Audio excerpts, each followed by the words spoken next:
Hello beauties, welcome back to my channel.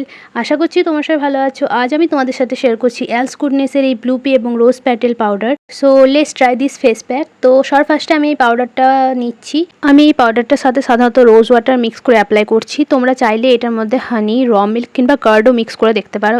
এছাড়াও extra বেনিফিটের জন্য তোমরা এই ব্লু পি পাউডারটার সাথে বিটরুট পাউডার, মুলতানি মিট্টি কিংবা গিয়ে অরেঞ্জ পিল পাউডারও মিক্স করে অ্যাপ্লাই করে দেখতে পারো। সেটাও খুব ভালোভাবে কাজ করে স্কিনের এবং একটি গুড রেজাল্ট প্রোভাইড করে। এছাড়াও এই ব্লু পি পাউডারের মধ্যে আছে অ্যান্টিব্যাকটেরিয়াল প্রপার্টিস, যা অ্যাকনে ব্যাকটেরিয়ার সাথে ফাইট করে। আছে অ্যান্টি ইনফ্লেমেটরিস, যা সান ড্যামেজ, রেডনেস এবং স্কিনের যে সোয়েলিং থাকে সেটাকে কম করে, স্কিনকে কাম, কুলিং এবং রিফ্রেশিং করে তোলে। এছাড়াও এটা ফুলফিল অফ অ্যান্টিঅক্সিডেন্টে ভরপুর, যা স্কিন সেলসকে ড্যামেজের হাত থেকে রক্ষা করে এবং স্কিনের যে ময়েশ্চারাইজ থাকে সেটাকে লক করে, স্কিনকে হাইড্রেশন প্রোভাইড করে এবং গ্লোয়িং এবং ব্রাইটনিং করে তোলে। আমার তো খুব ভালো লেগেছে, তোমরাও অ্যাপ্লাই করে দেখতে পারো।